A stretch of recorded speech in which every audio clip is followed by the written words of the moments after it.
Listo, Ahí estamos. muy bien. Eh, También lo voy a pedir, por favor, hermano, me toma la fotico para lo de la asistencia. Con mucho gusto, pastor. Claro Eh, que sí. Aquí este diseño está totalmente diferente. Listo, sí, señor. Bien, vamos a empezar orando al Señor, entregando en las manos del Señor este tiempo, pidiéndole al Señor que nos dirija, que nos bendiga, que nos guarde, que nos proteja, pidiéndole al Señor su salvación, que el Señor siga obrando en nosotros conforme a su precioso plan, a su deseo, a su preciosa voluntad. Padre bondadoso y eterno, en el nombre de Jesús, agradecemos en esta noche, Padre, este precioso encuentro que nos entregas como iglesia tuya, Señor, como hijos tuyos, Padre Santo, porque estamos en un tiempo de viaje espiritual, en el cual estamos haciendo un recorrido especial y maravilloso por medio de tu gloriosa y poderosa palabra, Señor. Entendiendo que los tiempos son tuyos, Señor. Entendiendo que la obra es tuya, Padre. Entendiendo también que somos parte de la historia que tú ya has escrito siglos atrás. Por eso en el nombre de Jesús nos entregamos y nos consagramos a ti en esta noche, Padre, para que nos ministres por medio de tu gloriosa presencia, para que tú nos hables, para que tú nos gobiernes conforme a tu poder, conforme a tu amor y conforme a tu misericordia, en el poderoso nombre de Cristo Jesús nuestro Señor. Amén y amén. Muy bien, mis amados hermanos y hermanas. Una pregunta, ¿qué pantalla estamos viendo ahora? ¿La cara mía o están viendo la presentación que estoy compartiendo? Estamos en presentación, dispensación de la promesa, dice. Ok, listo, perfecto. Entonces, vamos a empezar hoy recordando que hemos venido estudiando poco a poco las dispensaciones anteriores. Ya habíamos hablado de la dispensación de la inocencia, el tiempo del Edén, ya hablamos también de la dispensación de la conciencia, el tiempo que fue desde la expulsión de Edén hasta el diluvio universal. También hablamos de la dispensación del gobierno humano, que fue desde el diluvio hasta el tema o el evento de la Torre de Babel. Y hoy vamos a estudiar, vamos a tratar de abordar, porque realmente, permítame que ya por fin esto reaccione. A ver.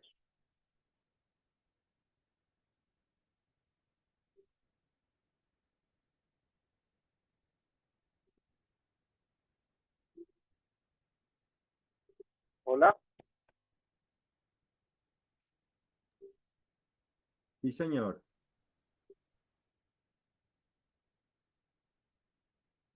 Voy a desactivar una cámara de acá. Espero que me puedan escuchar. Ah, quiere dar el audio. Bueno, sigamos con el audio del celular. Entonces, les estaba comentando yo que estamos en ese proceso de entrar ahora ya a lo que fue la dispersión de la Torre de Babel. ¿Cuál fue la consecuencia? Y aquí entramos a la dispensación de la promesa. Hoy vamos a tratar de estudiar dos dispensaciones: la dispensación de la promesa y la dispensación legal o de la ley, que serían las dos dispensaciones que trabajaríamos el día de hoy. Aunque les confieso que la dispensación legal es bastante extensa, pero vamos a empezar. Empecemos y miremos hasta dónde podemos ir abordando. Iniciamos entonces desde la dispensación de la promesa. Pregunta, ¿por qué creen ustedes que esa dispensación se llama la dispensación de la promesa? ¿Alguien que me pueda decir por qué cree que se llama dispensación de la promesa? Me imagino que tiene relación con la tierra prometida que Dios le prometió a los hijos de Israel cuando salieron de Egipto. Exactamente. Espérame que no sé, esto está loco. Ay, Dios mío, bendito sea el Señor. Bueno, sí, es por esa es la dispensación de la promesa, porque hay una promesa dada por Dios. Ahora, ya no es una promesa a la humanidad, ¿Por qué? Porque hay un problema. Resulta que los descendientes de Noé comenzaron a ocupar diferentes lugares.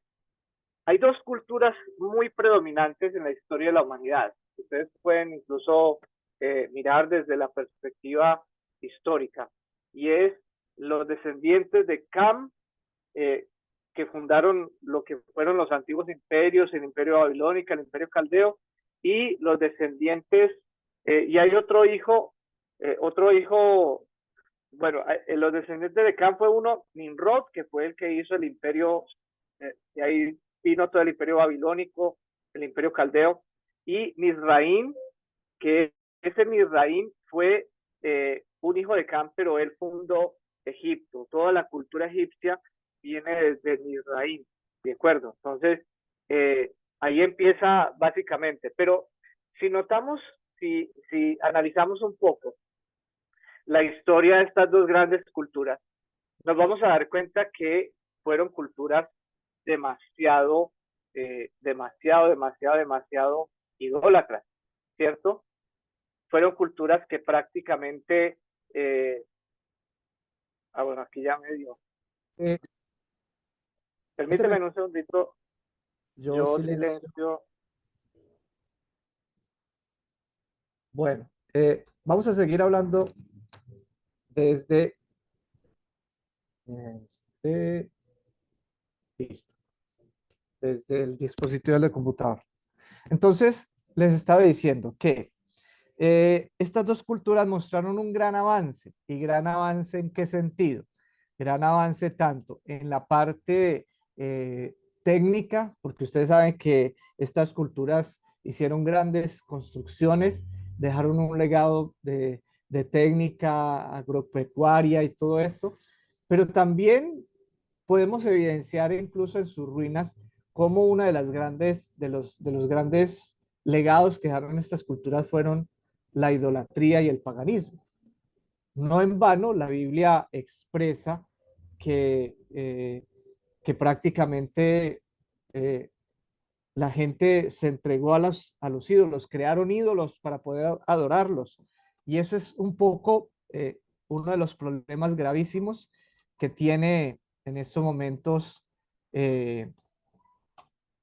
la humanidad debido a estas culturas, y no solamente a estas culturas, sino debido a todos los demás hijos de Noé que se entregaron al paganismo. Realmente hablar de que eh, hubiesen personas justas, muy pocas. Y por eso ahí es donde pasamos a hacer un zoom grande. Pasamos de mirar toda la humanidad. Yo creo que ahí estamos mirando ya la imagen. Permítame, yo le coloco acá la manito para poder manejar esto.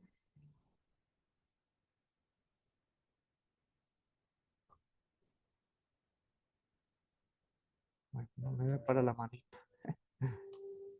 Cómo cambian las tecnologías. No dejan, lo bueno lo quitan.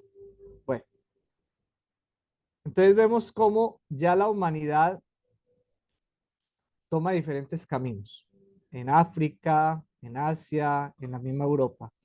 Y ustedes se pueden dar cuenta que tanto Asia como África como Europa en la antigüedad se volvieron lugares demasiado paganos. Entonces, ya es cuando la Biblia, a partir de Génesis capítulo 12, nos hace un zoom, nos hace un acercamiento directamente a una ciudad llamada Ur de los Caldeos, ¿cierto?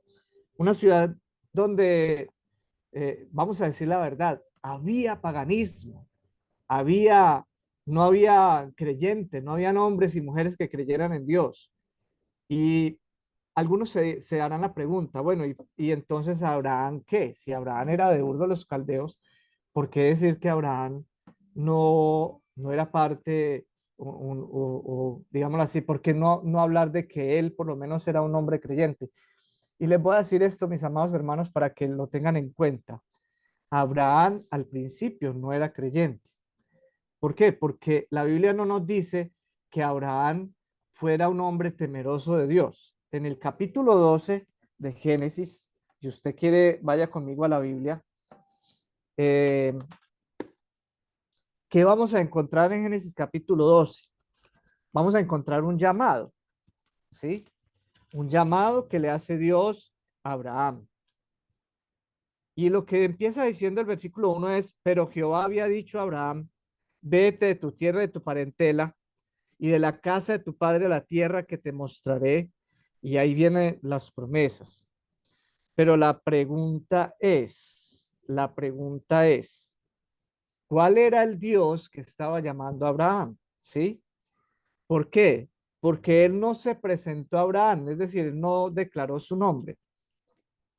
Lo importante o lo interesante de esto eh, es que él empieza a establecer una relación solo cuando eh, tiene un encuentro directamente con el Señor. En el versículo 7 dice, y apareció Abraham y le dijo a tu descendencia de esta tierra, y edificó allí un altar a Jehová a quien le había aparecido, ¿sí?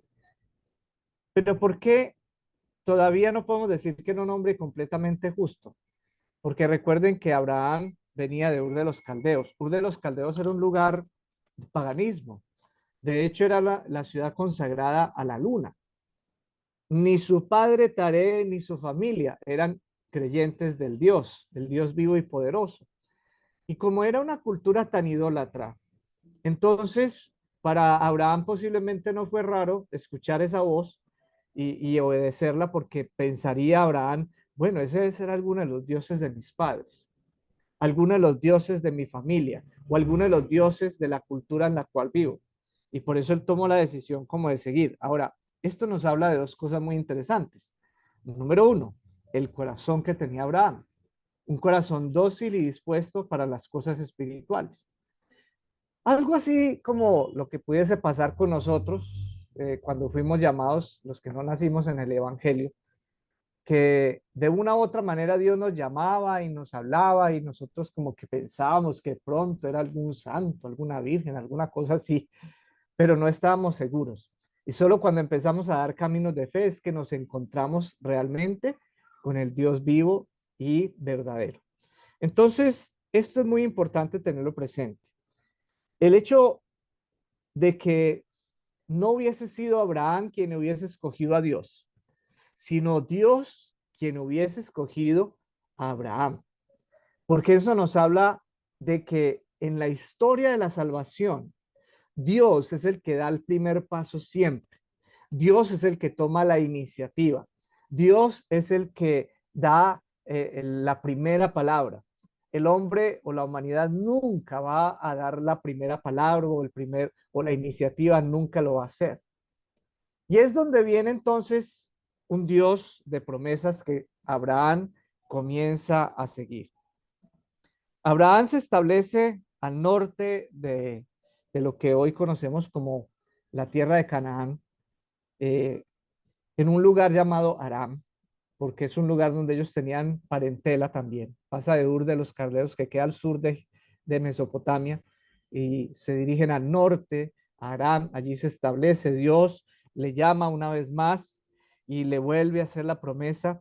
Y como es de rico, bueno, yo no sé si a ustedes les parece muy chévere, pero es muy espectacular cuando uno recibe promesas de parte del Señor. ¿Amén o no amén? ¿Quién puede decir amén por ahí? Porque es delicioso. ¿Sí o no? Es delicioso recibir esas promesas de Dios. Ahora, la pregunta es, ¿cuántos tendríamos o tenemos la paciencia suficiente para poder seguir a esas promesas, para poder continuarnos fieles en esas promesas? Porque yo les quiero decir algo, mis amados. Uno camina a veces más por vista que por fe. Es decir, uno cree que Dios va a hacer algo, pero uno lo quiere ya. Es como cuando el niño chiquito está pidiendo un dulce. Papi, ¿me regalas un dulce? Ay, mijo, pero ahorita que estoy ocupado. Ahorita no, yo quiero el dulce ya, yo quiero el dulce ya. Entonces, así nos pasa a nosotros.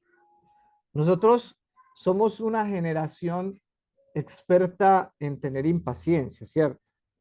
Ahora, imagínense nosotros recibir promesas que no se van a cumplir ni en un año, ni en 5 años, ni en 10 años, ni en 20 años, ni en 30 años, ni en 60 años.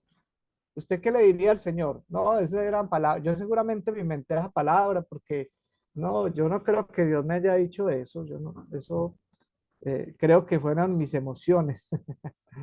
Imagínense este Abraham viejito y arrugado, viendo a su esposa viejita y arrugada y todos dos sin tener hijos. Pero la promesa es que iba a ser el padre de multitudes, ¿cierto? Y entonces, ¿qué vamos a hacer? Y aquí es donde viene la intervención humana. Y cuando hay intervención humana, siempre hay problemas y siempre hay fracasos. Y es donde viene Sarai y le dice a Abraham, pues yo tengo a Agar, una muchacha ahí que es esclava, entonces deme hijos con esa muchacha. Y bueno, y Abraham ni corto ni perezoso, le hizo caso a la mujer. Y ahí es donde viene el problema que han abordado la cultura semítica por siglos. El problema entre los árabes y los israelitas. Porque recuerden que Ismael, que es el hijo de Agar y de Abraham, es el padre de los árabes, que también recibió promesa. ¿Sí? Mientras que ya en entrada de edad, avanzada edad, Abraham concibe con su esposa y tiene a su hijo Isaac. Y aquí es donde empieza, digamos así, la historia verdaderamente de Israel, con Abraham, con Isaac y con Jacob, que son los tres pilares de la fundación de Israel. Abraham, Isaac y Jacob. No solamente digamos así, los padres genéticos de Israel, sino también los portadores de una relación con Dios que nadie más en el mundo tenía en esos momentos, solamente ellos tres. Y esto es interesante porque finalmente no solamente se trasciende la genética desde Abraham, sino que se trasciende la promesa de Dios, que fue una promesa de bendición, tanto para Isaac como para Jacob, a pesar de ser Jacob quien era, ¿sí? Recuerden, ¿quién era Jacob? Alguien que me recuerde quién era Jacob o qué hacía Jacob.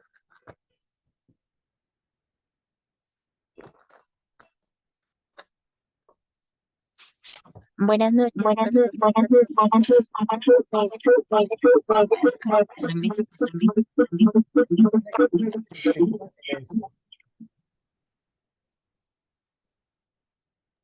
¿Ahora Es, me escucha, pastor? ahora sí. Dejar los dispositivos juntos se hace. Marcela, vas a tener que apagar uno de los dispositivos, bajarle el volumen.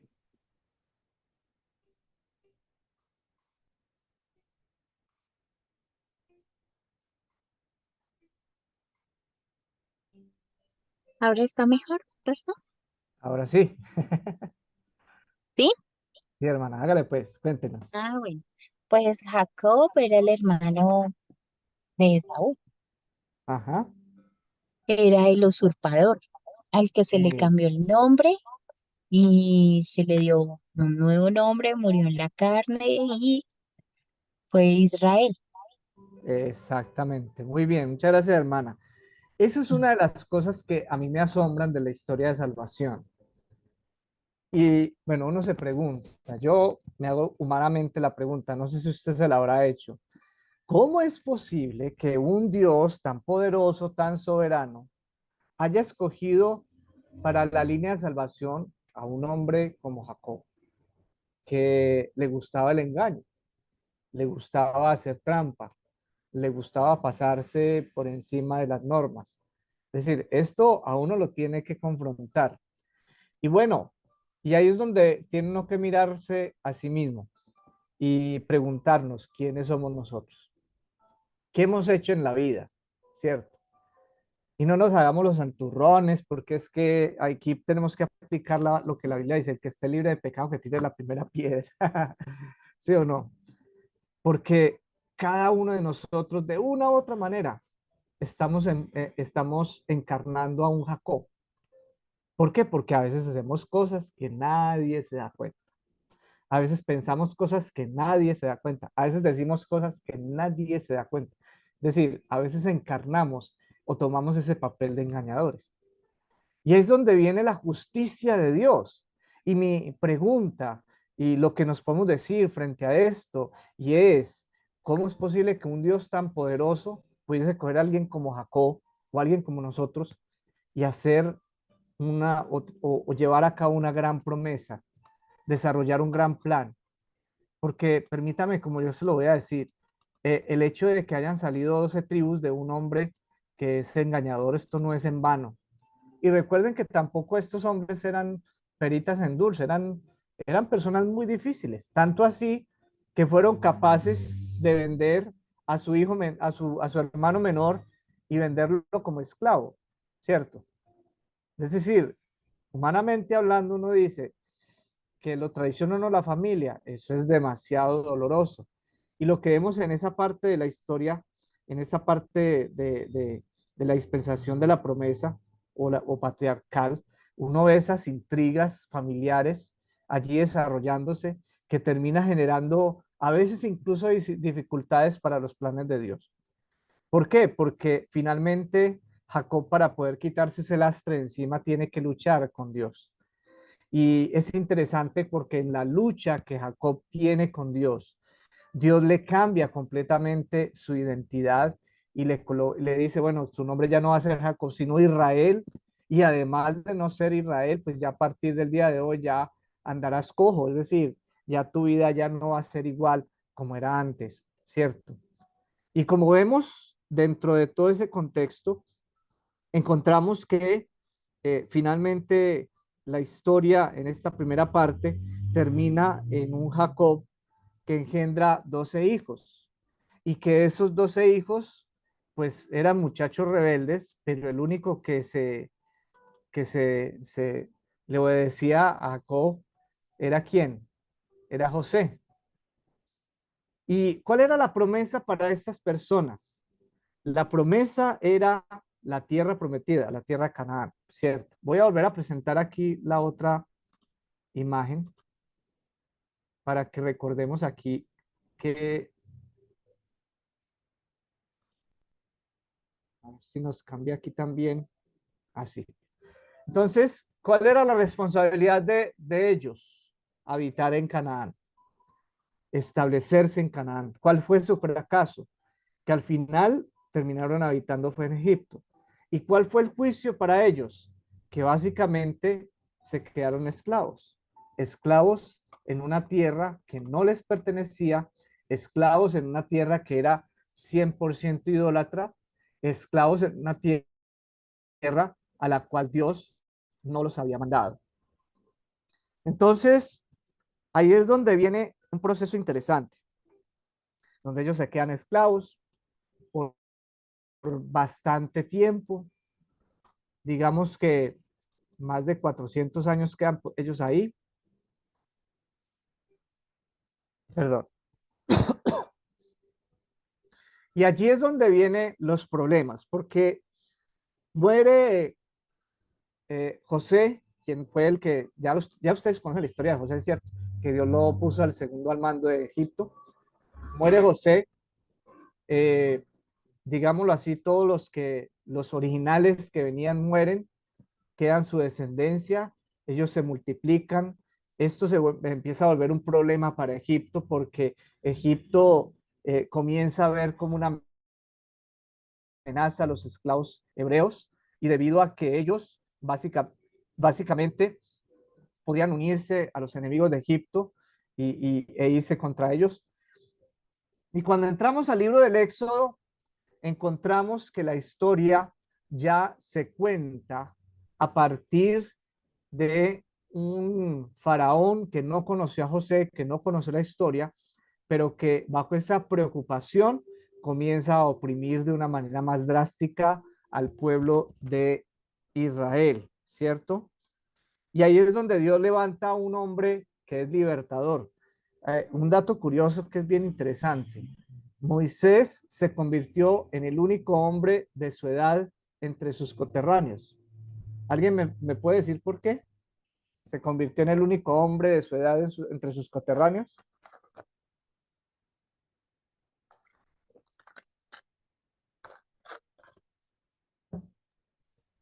Porque había matado a todos los primogénitos. Exactamente. Todos los niños de la edad de Moisés fueron asesinados por orden Todos del los niños. faraón. Es decir, no quedó ninguno vivo. No sé si habrá quedado alguno vivo, pero la Biblia no menciona sino a Moisés. Y esto también nos hace recordar y nos evoca el tiempo de Jesús cuando Herodes manda a matar los niños también, más o menos de la edad de Jesús, pero no los manda a matar en todo Israel, pero sí en Belén de Judá y a sus alrededores, manda a matar todos los niños. Entonces, esta es una cosa que es muy paradójica o muy simbólica porque habla del papel mesiánico que más adelante Jesús tendrá. Mientras Moisés salvó al pueblo israelita de la esclavitud de Egipto, Jesús más adelante salvará a la humanidad de la esclavitud del pecado. Ahora bien, volvemos al tema que les decía ahorita de ayudarle a Dios. Cuando Moisés lo encuentra la hija de Faraón, lo empieza a educar en los temas de la corte real. O sea, Moisés es un hombre preparado, es un hombre de políticamente hablando, de mucho entendimiento, de mucho conocimiento. Y obviamente, como lo crió su propia madre, pues también tenía el conocimiento de su propio pueblo, de su pueblo israelita. Y resulta que Dios tiene un llamado para Moisés para ser el libertador, pero él quiere ayudarle a Dios y por eso cuando ve un egipcio maltratando a un hebreo, mata al egipcio, ¿cierto? ¿Y qué termina esto generando? Que Moisés termine huyendo al desierto como un fugitivo de la ley por asesino, ¿sí? Asesina a un judío, perdón, a un egipcio, se va al desierto y resulta que la historia de Moisés nos muestra, y vuelvo a lo que decíamos ahorita de Abraham, cómo es que los tiempos de Dios operan, porque Moisés no vino a ser caudillo de Israel, sino ya hasta los 80 años de edad, ¿sí? A los 40 años, él mata al egipcio, se va prófugo al desierto, y a los 80 años es cuando en el desierto él tiene una revelación, una visión. Esto es lo que en términos teológicos se llama teofanía, es decir, una manifestación física de Dios en la zarza que está ardiendo. Y allí es donde Dios lo llama a ser el libertador. Ahora yo les pregunto una cosa. ¿Cuántos de ustedes que no tienen ministerio o que tienen un llamado pastoral pero que no lo están desarrollando, están esperando a que pase algo para que ustedes puedan servir? Bueno, no me tiene que responder, ¿cierto? Pero preguntémonos, es que los límites para uno servirle a Dios o el límite de edad para uno servirle a Dios no existe. Usted puede tener 5 años y ya puede estar sirviendo en un púlpito. Usted puede tener 80 años y apenas empezar el ministerio, apenas empezar a trabajar para el Señor. Entonces, no es un tema de edad, es un tema de llamado. El problema es cuando queremos ayudarle a Dios que las cosas se van posponiendo poco a poco. Pero es una interesante lección para nuestra vida, ¿cierto? Ahora, viene entonces un tiempo de tribulación para Egipto. Yo no sé si ustedes se habrán preguntado por qué tuvieron que pasar todas esas plagas. Y obviamente usted dirá, la dureza de Faraón. Sí, puede ser la dureza de Faraón. La Biblia dice que Dios endureció el corazón de Faraón. En eso estamos claros. Amén o no amén. Pero el problema es que fueron muchas plagas, ¿no les parece? Ahora, tengamos en cuenta algo, y es lo siguiente. Israel estaba como esclavo en un lugar llamado Egipto. Recuerden que Egipto estaba plagado de dioses paganos, de puros ídolos. Y cuando vemos y analizamos en contexto este tema de las plagas de Egipto, realmente lo que Dios estaba haciendo era juzgando cada una de esas divinidades paganas de Egipto. Cada una de las plagas de Egipto estaba juzgando a un dios de Egipto. Y uno de los dioses más fuertes que tenía Egipto era Faraón, digámoslo así. Pero no lo tocó directamente a él, pero al final tocó su primogénito, que era el que iba a heredar el trono de Egipto. Entonces, esto es muy importante tenerlo presente. Por eso vemos a los magos del faraón replicando algunos, entre comillas, milagros que se estaban dando, algunas de las plagas, pero finalmente fueron derrotados, aplastados completamente, porque este Dios que estaba llamando al pueblo de Israel a sacarlo de la esclavitud de Egipto al desierto, era un Dios distinto a todos los dioses que estaban en Egipto. Y aquí hay algo importante que usted y yo tenemos que tener presentes, y era la mentalidad de los hebreos. Ellos en estos momentos, o los israelitas, porque ellos en estos momentos son israelitas, la mentalidad de ellos en estos momentos es una mentalidad de esclavos. Y ellos estaban en una cultura idólatra. Y ellos no podían decir nada de ningún dios. Y por eso cuando ellos salen al desierto y ellos comienzan a atravesar todas las dificultades que atravesaron, una de las primeras cosas que hicieron cuando Moisés les dio la espalda y no tuvieron como ninguna orientación, fue decir, no, pues aquí nos dejaron abandonados, entonces hagamos una cosa, hagámonos un becerro de oro y adoremos lo que esos son nuestros dioses, a imagen de lo que hacían los egipcios. Y por eso Dios castigó a los israelitas y les castiga su pecado. Y es interesante esto porque, bueno, esto se da incluso después del acontecimiento muy importante. Aquí voy a devolverme un poquito en la historia. Y es que cuando ellos van a salir de Egipto, uno de las fiestas más importantes, o de los legados que Dios les da más importante, es el legado de la Pascua, con el cual estaban siendo resguardados del ángel de la muerte que iba a recorrer las casas de Egipto, acabando y destruyendo con todo primogénito, pero también, digámoslo así de esta manera, trayendo, mm, trayendo libertad, trayendo liberación a Israel, a modo de lo que también pudo, todo esto es prefiguración de lo que pasó con Cristo, que por su sangre fuimos salvados de la muerte. Y hasta el día de hoy, por la sangre de Jesús, somos salvados de la muerte. Y digámoslo así, no de la muerte física, porque nos puede coger un accidente, una enfermedad y nos vamos, pero sí de la muerte eterna. En el caso de Israel, de la muerte física. En el caso de nosotros, de la muerte espiritual. Entonces, allí comienza un proceso de cambio. Y hay una pregunta que nos tenemos que hacer. ¿Quién era Israel antes de salir al desierto?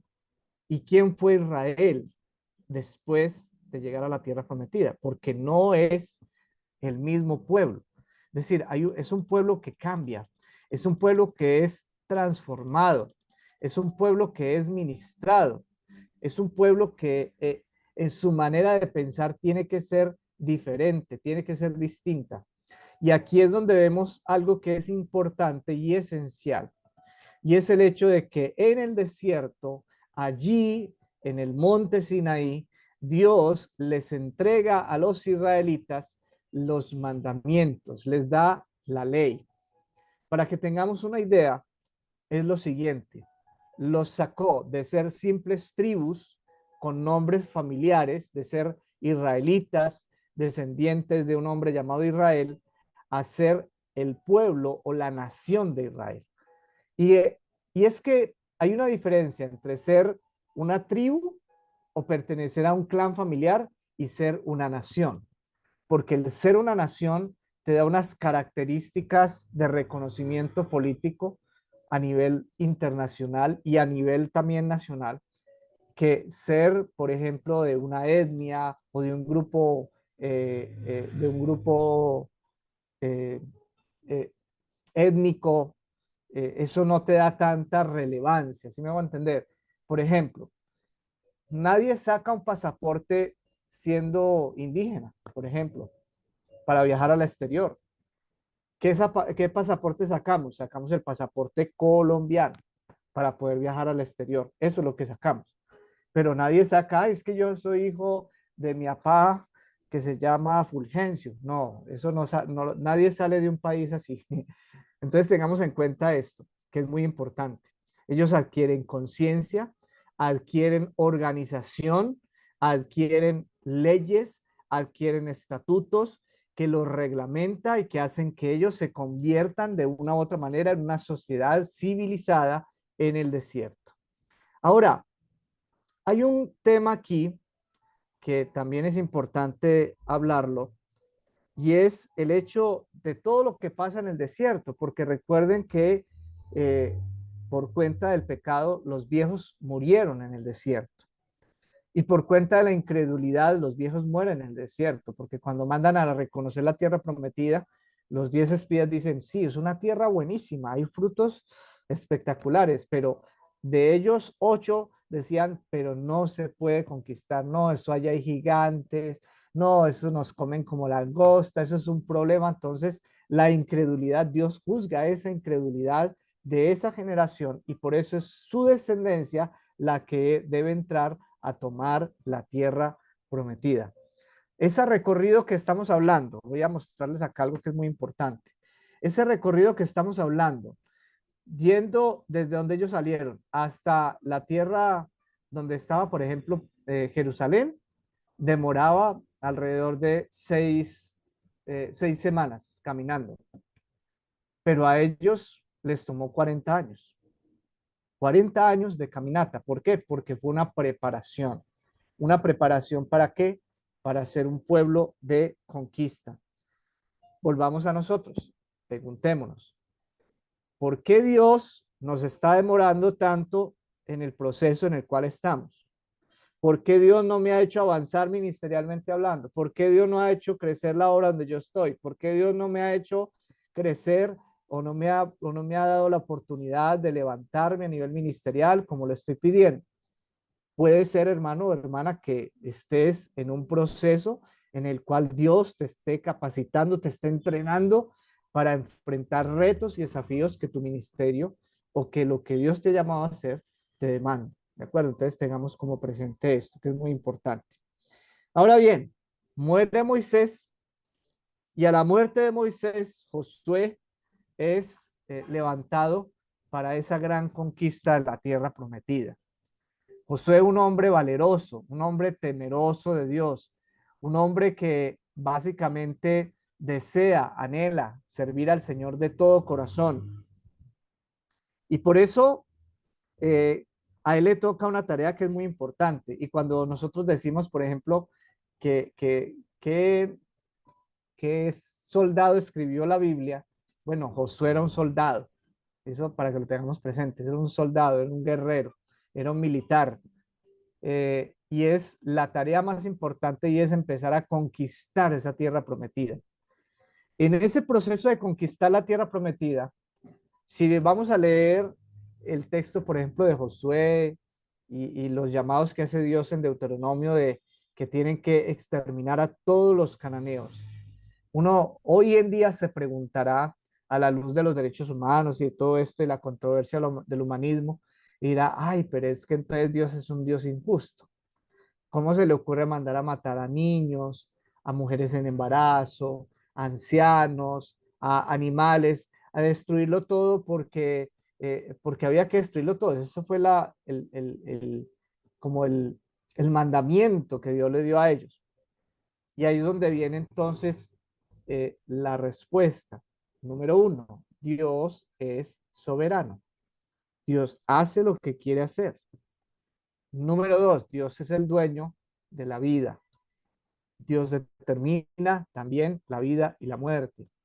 Número 3, el pecado, el paganismo de estos pueblos cananeos había llegado al colmo y el pueblo hebreo era el instrumento de Dios para juzgar ese pecado.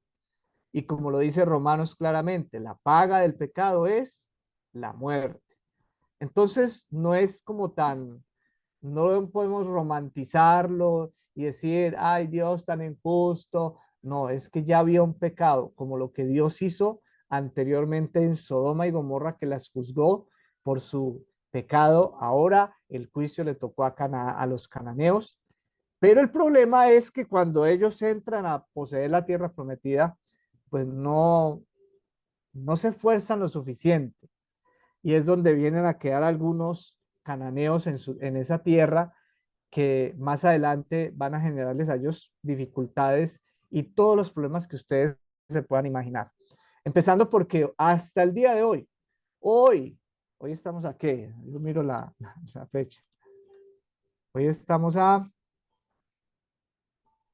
miro por acá la fecha, allá. Hoy estamos a 13 de junio de 2024. Hasta hoy, 13 de junio de 2024, está la consecuencia de que Israel no hubiese hecho eso hoy.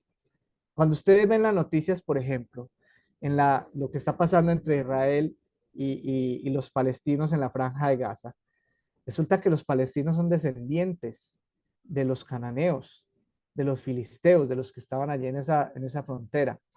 Que recuerden que los filisteos dieron mucha guerra durante toda la historia sagrada. Y hasta el día de hoy, la meta de un filisteo, de un cananeo, es destruir a Israel. ¿Por qué? Porque es ese odio sembrado de siglos a siglos.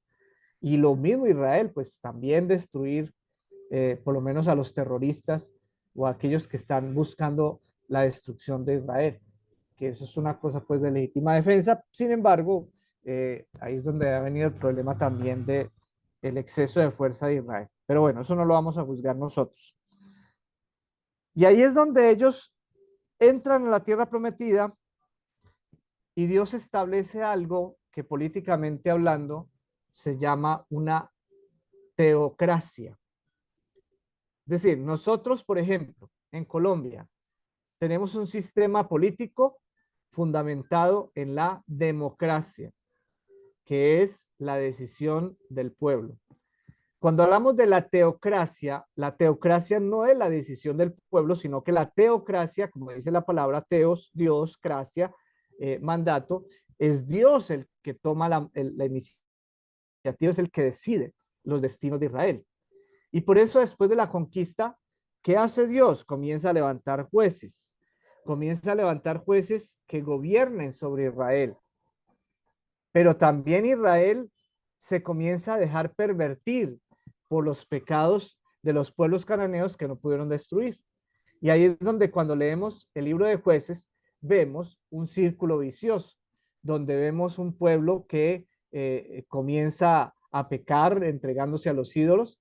Luego Dios les envía un juicio a través de un pueblo enemigo que comienza a oprimirlos. Luego ellos levantan un clamor al Señor y le piden a Dios que los liberte.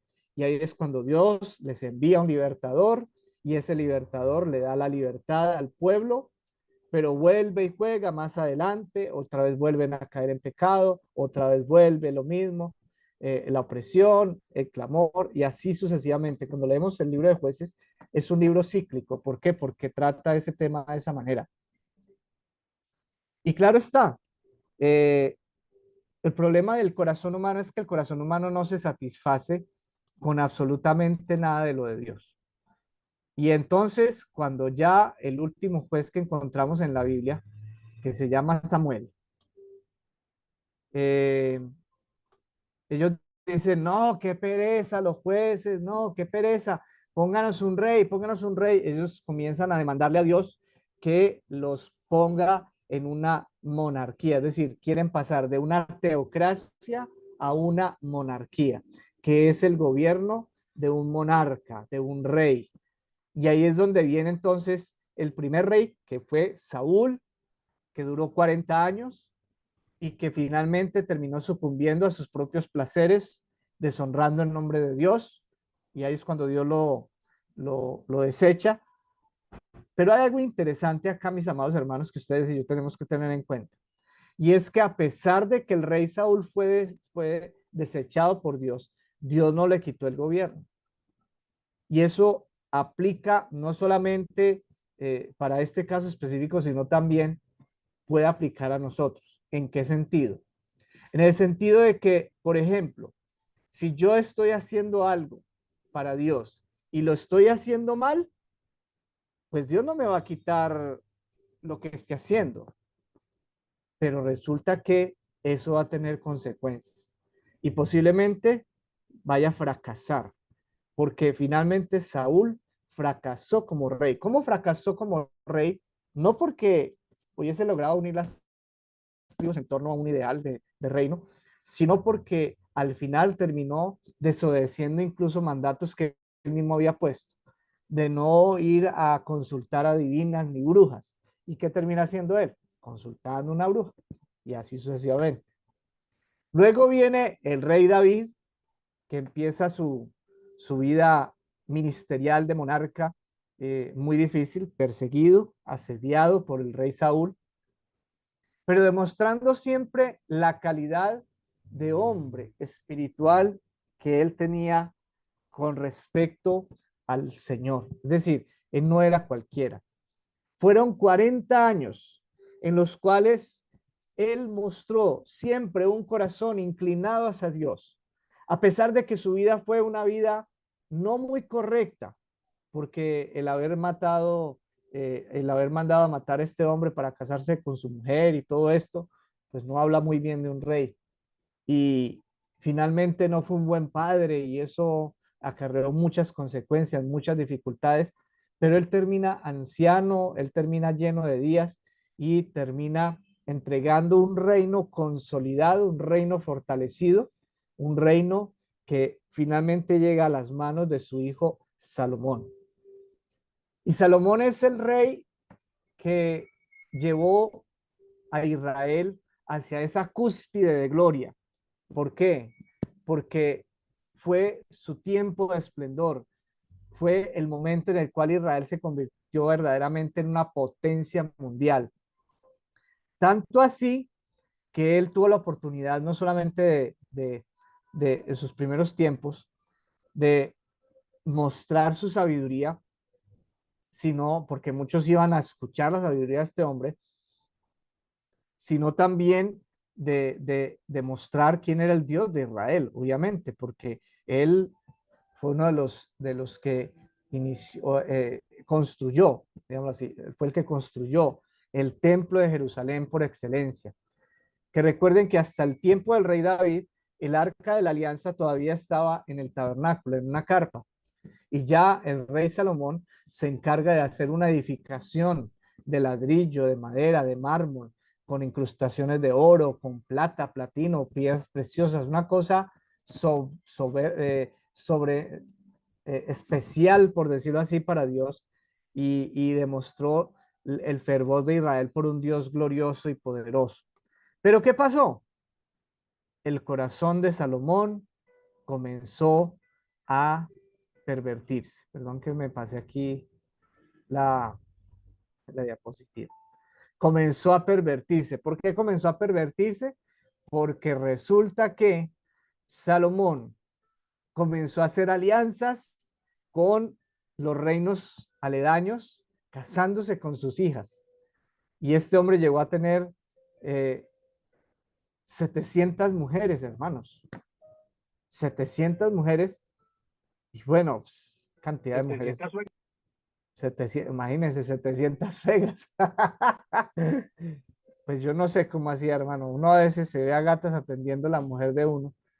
Ahora imagínense este hombre atendiendo 700 más sus concubinas. Bueno, eso es una cosa de locos. Pero es algo que Dios no le mandó a hacer. Fue una cosa que Dios no le dijo, hágalo. De hecho, la ley israelita prohibió explícitamente eso se llama la poligamia, que un hombre tenga varias mujeres. Y eso es su declive, porque esa poligamia comienza a traer sobre el corazón del rey Salomón idolatría.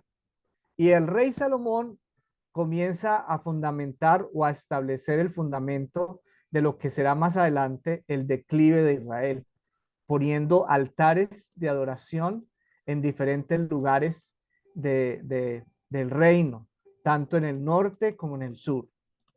Y esto trae como consecuencia, bueno, no en tiempo de Salomón, porque a él no le tocó, pero sí en el tiempo de su hijo Roboam, cuando Dios decide romper a Israel en dos, y por eso se divide el reino entre el reino del norte y el reino del sur, y el reino del norte se va con un hombre llamado Jeroboam, que era un militar del rey Salomón. Ahí se me pasó. Un militar del rey Salomón, que Dios le da una promesa de que él iba a llevarse 10 tribus, se llevó prácticamente todas las tribus del norte, estableció su capital en Samaria, pero la historia nos dice que esos 19 reyes, empezando por Jeroboam, todos fueron malvados. Es decir, no hubo uno que se dirigiera o que se aliara directamente con Dios. En el caso del reino del sur, que se llamó Judá, y la capital era Jerusalén, este fue gobernado por 19 reyes y una reina, de los cuales 8 fueron buenos y el resto fueron malvados. Y solamente este reino del sur fue, se constituyó por 2 tribus, que fueron la tribu de Judá y la tribu de Benjamín. Si quieren, vayan tomándole pantallazos a esas citas bíblicas para que ustedes las vayan mirando con calma en sus casas, porque yo tengo que avanzar así rápido porque esta dispensación de la ley es muy larga y la idea es que por lo menos terminemos hoy antes de las 10 esta dispensación de la ley. Bien, durante el reinado del reino del sur, pues obviamente durante estos reinados, casi que desde el tiempo del rey Saúl, Dios comienza a levantar profetas, ¿sí? Comienza a levantar profetas que le hablan al pueblo de Israel. Y yo quiero que ustedes tengan en cuenta algo muy importante aquí, mis amados hermanos y hermanas. Los profetas que Dios levanta no son adivinos del futuro. Es decir, nosotros tenemos una falsa creencia y hay un problema en nuestro pueblo latinoamericano. Todavía creemos que un profeta es el que me va a decir qué es lo que me va a pasar, es lo que Dios me va a mandar a decir. No, no, no, hermano, salgámonos de ese costal. Ese costal está trayendo sobre muchos creyentes pecado. Y le voy a explicar por qué.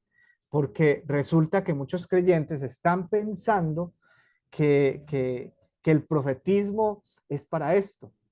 Y resulta que cuando leemos la Biblia nos damos cuenta que la misión importante de los profetas, más que hacer milagros, más que decirles qué va a pasar a los israelitas, era describirles, decirles, vean, ustedes están en pecado, ustedes están matando, están robando, están haciendo idolatría, eso que está haciendo no está bien. Ese era verdaderamente el rol de un profeta. Y esos son los roles de los profetas que necesitamos hoy en día. No el profeta que me diga, hoy te bendigo, eres prosperado, eres bendecido. Uy, qué bacano cuando uno le dicen esas cosas, eso es muy chévere. Qué genial. Pero el centro de la vida de un creyente no debe ser la bendición, sino la salvación de Dios. Y para ser salvos tenemos que identificar y reconocer el pecado, que fue lo que le faltó a Israel y después a Jerusalén, porque recuerden que Israel después cae en manos de los asirios y después cae Jerusalén, Judá, cae en manos también de sus enemigos y básicamente todo termina ahí, en ese punto, no la dispensación, sino esta parte de la historia termina cuando Jerusalén es destruida completamente y sus moradores son deportados a tierra extranjera. Viene entonces el tiempo del cautiverio en Babilonia, ¿sí? Un tiempo de tristeza, un tiempo de desesperanza, pero hay una buena noticia, y la noticia es que vienen tiempos de restablecimiento, y por eso vienen varios profetas a decir que viene la restitución, viene la restauración. Y hay un decreto que saca el rey Darío donde se les permite a los israelitas volver a su tierra, a Jerusalén, a restablecer la ciudad. Ya no como reino, ya no con el esplendor que Salomón le dio a Israel, no. Ya como vasallos o ciudadanos de una potencia extranjera llamada Asiria. Y ahí es donde ese remanente regresa. Y es importante esto porque ellos vienen, digámoslo así, muchos de ellos que nacieron en el cautiverio, vienen a conocer por primera vez la tierra de la cual Dios los sacó y encuentran ruina, encuentran desesperanza, las casas, el templo, el altar, todo arruinado. Y es deber de hombres como Zorobabel, como Esdras, como Nehemías, no solamente levantar el ánimo de estos hombres y de estas mujeres, de estas familias que llegaron a reconstruir una vez más esa fe israelita que hacía grandes a Israel, sino también reconstruir esa relación espiritual, esa conexión espiritual que tenían a través de Jerusalén, a través del templo. Y esto, obviamente, cuando leemos Esdras y Nehemías, terminamos dejando un pueblo que básicamente reconstruye un templo y una ciudad entera. Pero hasta ahí llegamos, 400 años de silencio. Es decir, la historia aparentemente, según el texto bíblico que tenemos, como que ya, hasta ahí llegó Dios, como que ya no pasó nada más. Pero la historia continúa. ¿Por qué? Porque durante esos 400 años de silencio sucedieron muchas cosas que por cuestiones de tiempo no podemos explicar acá, pero que tiene que ver con, por ejemplo, que se levantaron nuevos reinos, nuevos reyes, que Israel tuvo que pelear muchísimas veces para defenderse, defender la tierra, defender el templo, defender el culto, en fin. Y cuando cerramos el último libro de la Biblia del Antiguo Testamento, que es básicamente el libro del profeta Malaquías, dejamos a un Israel pequeño. Y resulta que miramos, cuando miramos y abrimos el Nuevo Testamento, como que el panorama terminó, como que, ¿cuál fue el panorama? Como así, yo estaba en Jerusalén reconstruyendo y ya aquí abro el Nuevo Testamento y bueno, no sé qué pasó. Bueno, les voy a decir algo. Si ustedes quieren saber qué pasó en esos 400 años de silencio, pueden leer el libro o los libros de los Macabeos que están en las Biblias católicas. Eso no es pecado.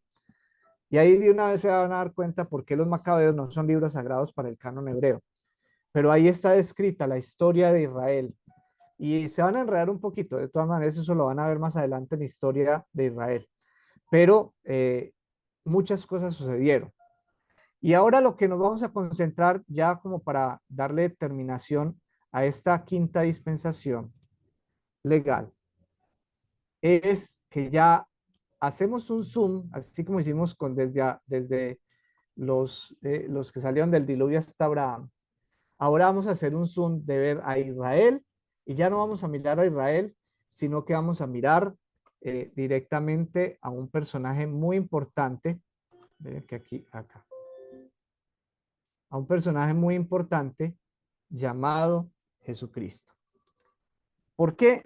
Porque la dispensación de la ley confluye directamente en la persona de Jesús. Es decir, Israel, toda la historia de Israel está ligada a un hombre llamado el Mesías, el Mesías prometido, ¿sí? Y cuando vemos, por ejemplo, Mateo y los evangelios, nos damos cuenta que Jesús no solamente comienza a cumplir muchas de las profecías del Antiguo Testamento, sino que también comienza la gente a ver características en él que no se veían en los profetas. Y como era escasa la palabra, no había palabra hacía muchos años. Entonces comienzan a suceder una serie de cosas que hacen un revuelo en la historia de Israel. Eso es algo impactante. Después de 400 años de silencio, se levanta un hombre con pelo de camello que come langostas, que toma miel de abeja en el desierto y que le grita a todos los israelitas: arrepiéntanse porque el reino de los cielos ha llegado. Y la gente comienza a creerle a este hombre llamado Juan el Bautista, y ahí es donde comienza todo este revuelo del Mesías.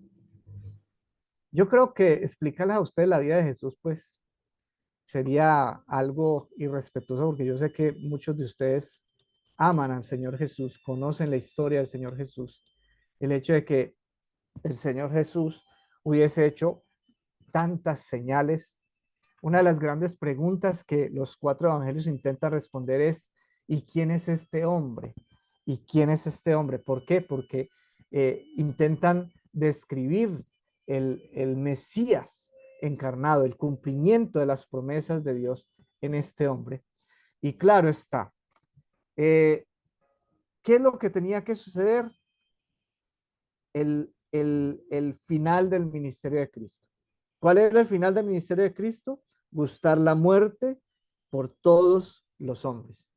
¿Para qué? Para romper la maldición del pecado sobre la humanidad y la maldición de la muerte sobre la humanidad.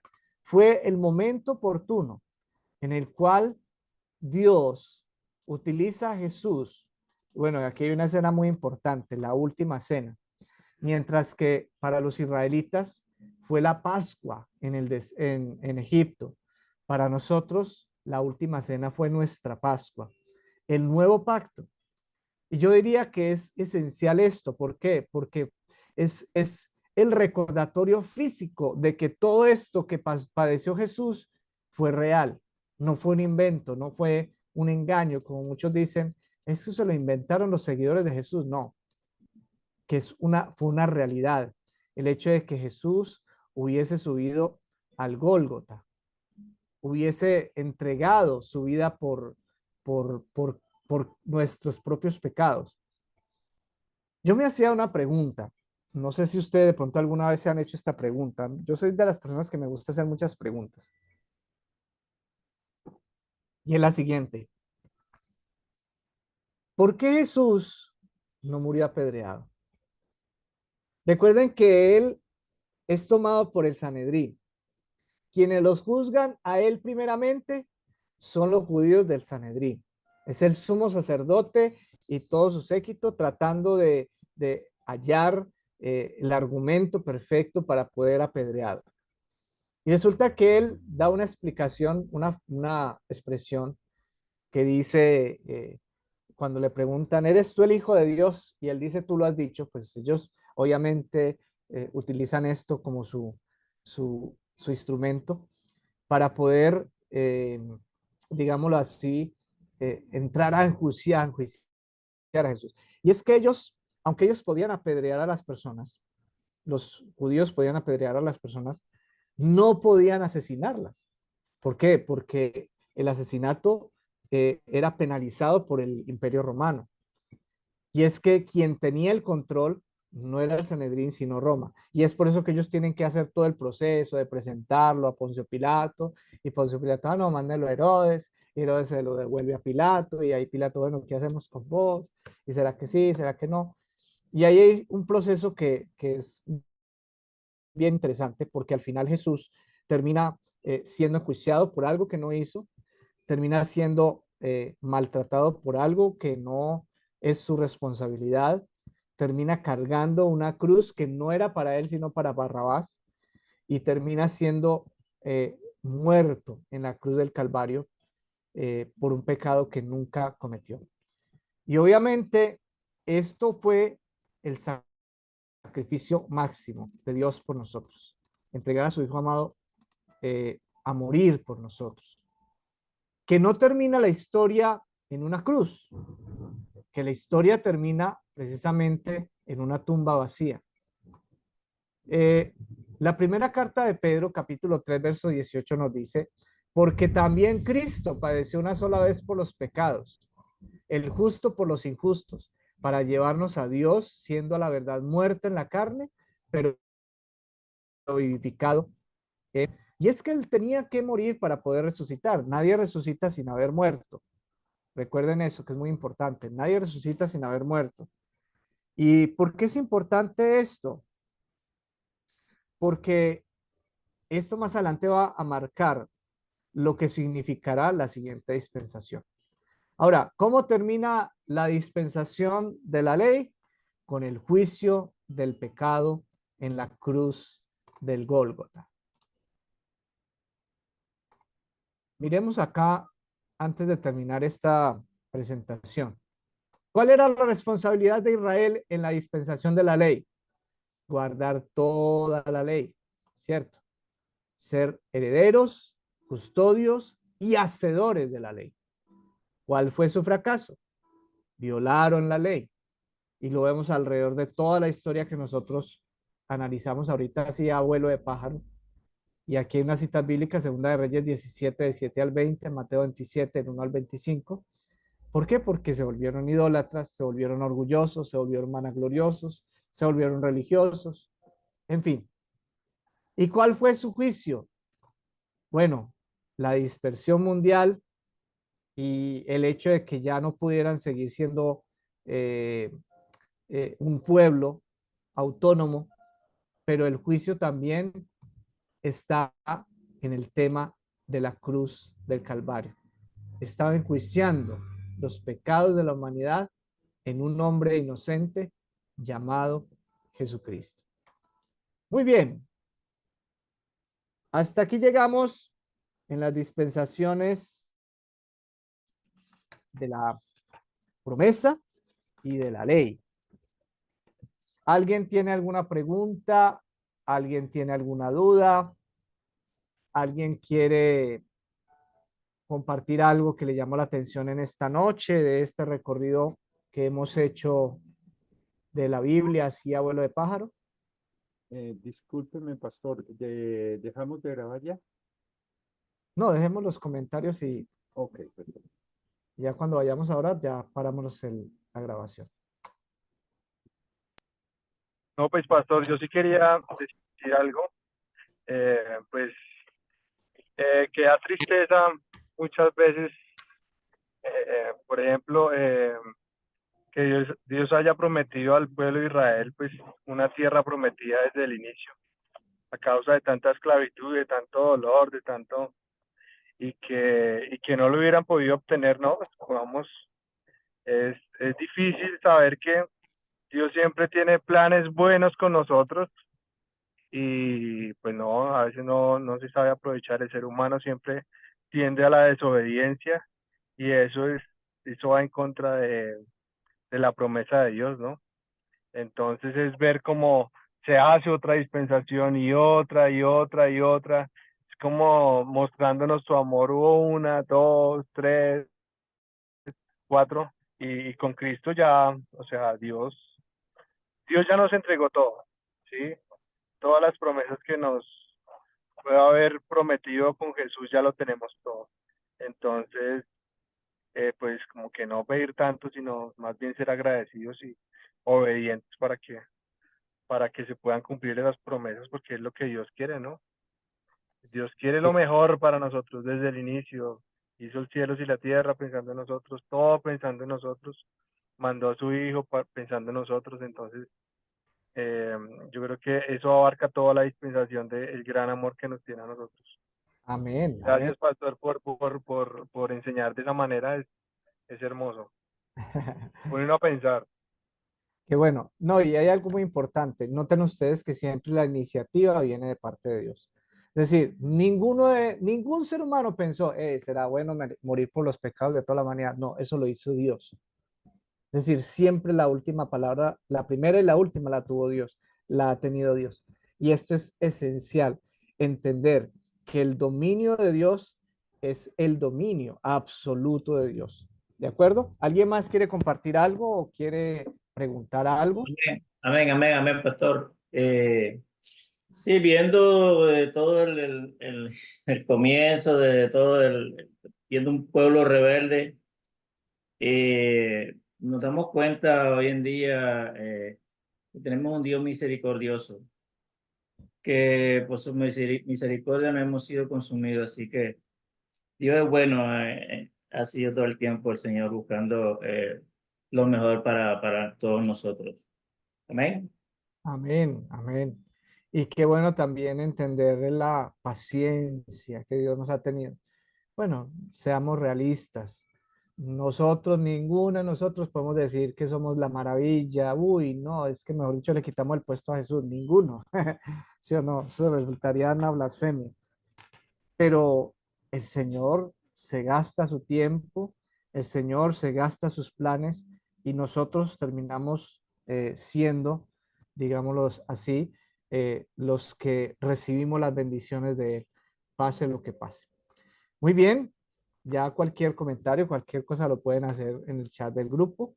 Vamos a orar, ya podemos parar de grabar, hermano Mario.